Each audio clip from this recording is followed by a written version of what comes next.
juez y Muchísimas gracias. se vienen las extraordinarias, termina las extraordinarias. Termina las extraordinarias con una semana con mucho movimiento, todo en el Senado, con temas que hay para todos, porque básicamente, a ver, después vamos a contar que también hay una cuestión que no es menor en el tema de la definición de autoridades en el Senado. Che, ¿en serio van a tener 3 sesiones los senadores esta semana? Sí.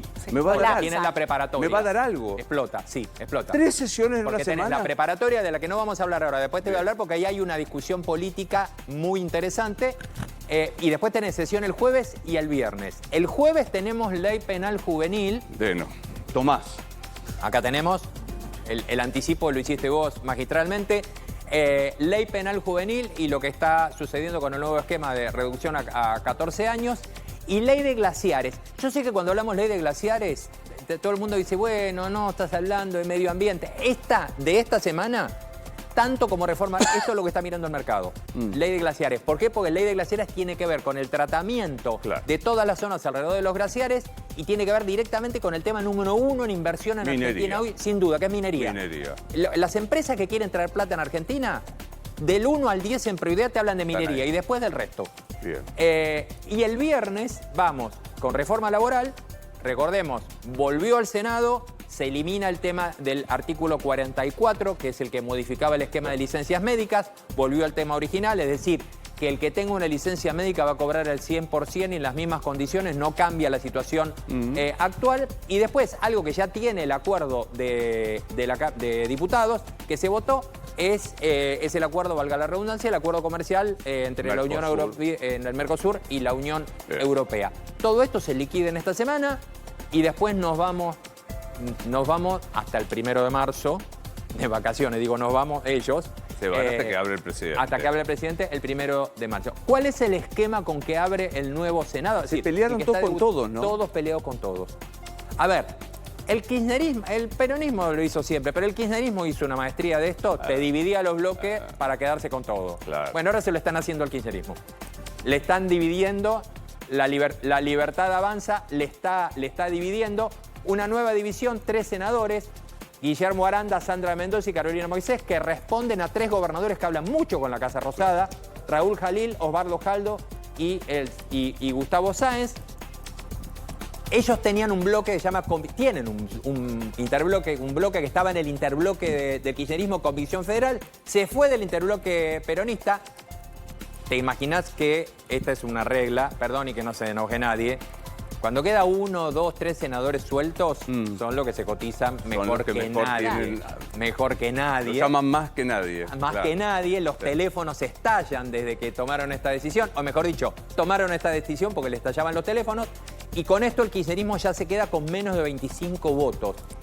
Te diría que está cerca de que es la menor representación que el peronismo haya tenido en la Cámara que le garantizó el poder durante 50 años al peronismo. Sí, nunca se lo ha visto al peronismo tan fragmentado y tan desmembrado. Tan fragmentado. Está muy muda la señora, ¿no, la doctora? Muy muda. Anoche cuando estaba... No, está muy mudo. ¿Estás mudo? No estás mudo. Muy mudo, está mal dicho. Está bien. Está muda. Muy silenciosa. Anoche, cuando estaba preparando los temas, uno se mete en las cuentas de todo el mundo a ver qué está diciendo. Y detecté que hace como 20 días que no habla. No habla. Bueno, tampoco invoquemos a los... No, déjenla ir, tranquilo. Gracias, profe. Bueno, atenti porque en Europa hay una nueva variante. Creo que la Argentina tuvo una aspiracional que era la clase media con movilidad social, que podía... ¿Cuándo sos de clase media? ¿Cuándo sos?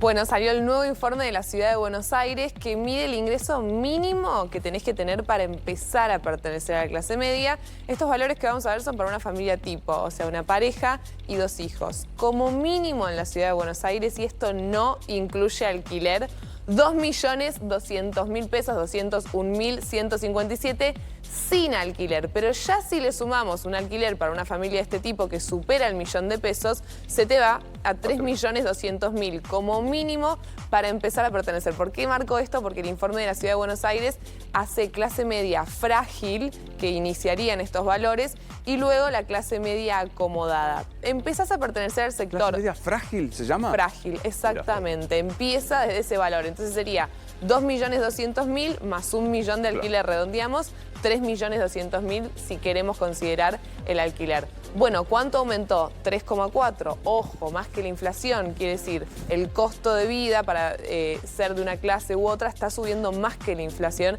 así que también es un datito para tener en cuenta. Este también son 528.000 más que hace un año y después, ¿cuánto es el límite para empezar a ser de clase acomodada? Vos recién le preguntabas a los chicos, ¿quién es de clase media y quién es de clase alta? Bueno, empezarías a pertenecer a la clase alta con una familia de este tipo, con un ingreso que supera los 7 millones mensuales, según el IDECBA, que es el Instituto de Estadísticas de la Ciudad de Buenos Aires. Estamos hablando de ingreso familiar. Familiar. O sea, la pareja de los dos que laburan. En general, exactamente, son dos personas que contribuyen. Así que de 7 millones hacia arriba serías clase media acomodada y 2.200.000 empezás a pertenecer a la clase media. Ahí está. Muy interesante. 2.200.000 sin alquiler, 3.200.000 que es más real, con ¿no? alquiler. Con alquiler. Claro. ¿De qué cuadro es? Está. Bueno, en el medio de esto sigue la polémica por la justicia laboral, los jueces que quieren hacer paro. Este país es insólito, ¿no? Paro en la justicia laboral. Fuero absolutamente sin servicio y movilización hacia la Corte Suprema de Justicia. Pero los jueces no van a ir, los secretarios... Ayer, de hecho, hubo una toma del edificio del Fuero Laboral Nacional en medio de esta medida de fuerza y hoy se van a movilizar a partir de las 11 de la mañana hacia el Palacio de Calle Talcahuano.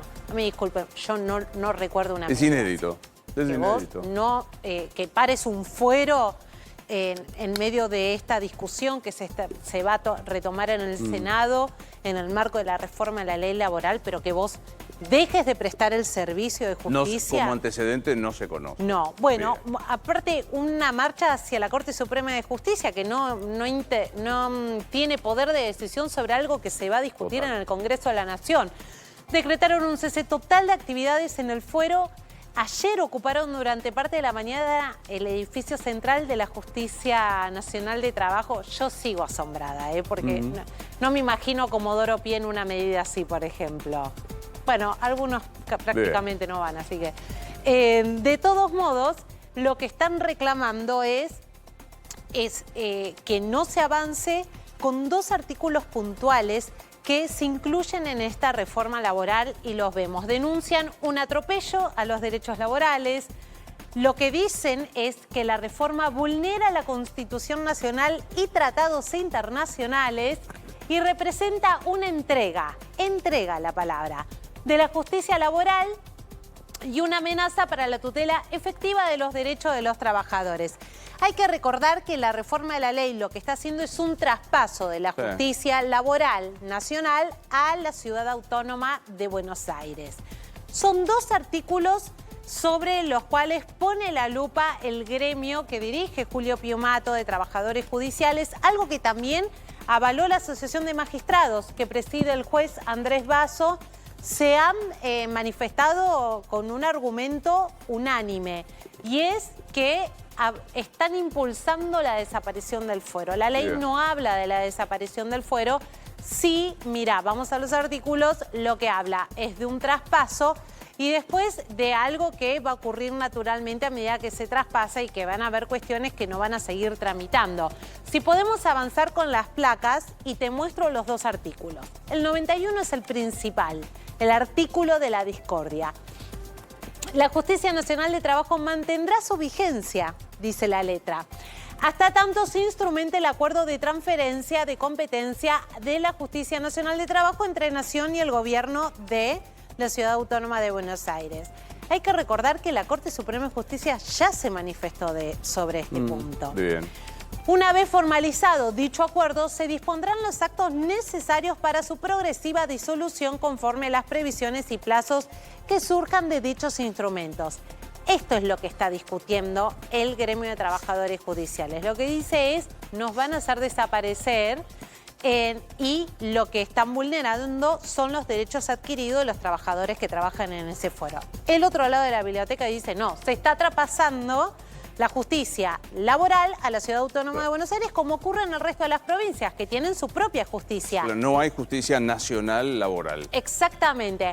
Hoy, a partir de las 11 de la mañana, tenemos el flyer, se convocó a esta movilización que respalda a la CGT, por supuesto, en apoyo y solidaridad con el gremio de judiciales y en defensa de todos los trabajadores de la Argentina. Nos movilizamos al Palacio de Tribunales. ¿Sabes? Acá sí, pensándolo un poco más, hay un punto. ¿Por qué marchan a la Corte? La letra de la ley lo que dice es que el fuero va a tener que acatar indiscutiblemente lo que falle la Corte Suprema de Justicia. Es una suerte de casación laboral con el... Exactamente. Bien. Bueno, hacia la Corte irán, habrá que ver qué repercusiones tiene esta medida. Hay una nueva variante de gripe que complicó. ¿Se adelanta la vacunación antigripal, Mercedes? Exactamente. Y atención, porque ustedes dos zafan. Viste que ustedes son los más grandes. No, sí, yo me vacuno desde hace mucho tiempo en la y es primera muy importante. En la primera tanda está exclusivamente enviada para los mayores de 65 años, así que estoy por eso. Yo no estoy todavía ahí. Ya después, el 9 de marzo, justamente es para los mayores de 65 años, está 795.760 dosis y ya luego en abril para el resto de la población y ustedes adentro, se los aviso, a los dos van a tener que vacunarse. La cartera sanitaria adquirió 8.160.000 dosis y de ese total 4.700.000 corresponden a la vacuna antigripal para personas de entre 24 meses y 64 años. 2.300.000 son la versión así como más grande para los mayores de 65 años. Esto se debe al avance de la gripe H3N2 en el hemisferio norte, claro. Da su virulencia. El Ministerio de Salud, el Ministerio todavía, decidió adelantar las vacunas acá en nuestro país. Está rara hoy para hablar, Mercedes. Está. No, bueno, mayores de 64 arrancan ya. Mayores de 65. 65. Mayores de 65 el 9 de marzo. Bien. Ya el mes de abril, de los 24 meses a los 64 años, a prestar atención, porque sobre todo pacientes con alguna comorbilidad previa tienen prioridad. Gracias, Mercedes. Hay más información urgente.